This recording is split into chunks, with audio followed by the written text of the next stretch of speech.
This is a story I was involved in a much wilder and younger and crazier part of my life. As you can see by my attire, I've settled down.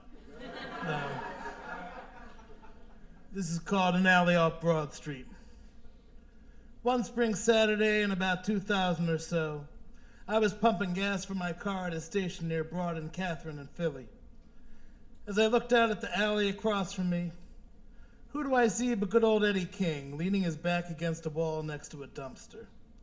A few years back, I had worked at a nearby men's shelter called My Brother's Place. And man, Eddie King was a guy that everybody knew. Alcohol had never wrecked a man any worse than it had Eddie. He was short and stubbly and bloated with few teeth, frostbitten off fingers, and a sort of gargle when he talked. I couldn't believe he was still alive, so I drove up the alley and pulled up to say hello.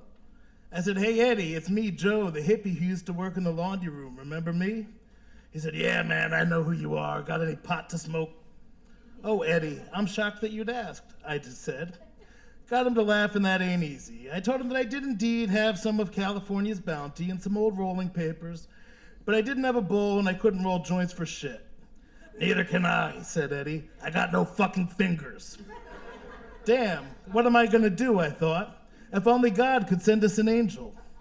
Just then, I heard some gay disco music blaring from a red Trans Am coming down the alley. And who should be in the driver's seat but Darren?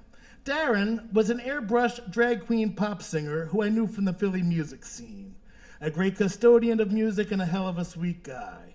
I waved him down and he stopped. I explained to him the funk that me and Eddie were in. "Oh no," he said. "I can roll a pretty fine joint. Pass me the goods." "Make sure you roll him a nice fat one," I said, and sure enough he did. At my behest, Darren took the first couple of drags and passed it on. I took the obligatory social hit and put the rest of the joint in Eddie's mouth. We waved goodbye to Darren, and I stayed to talk with him while he smoked. After a few minutes, I wished him well, shook his hand, said a prayer, and drove off.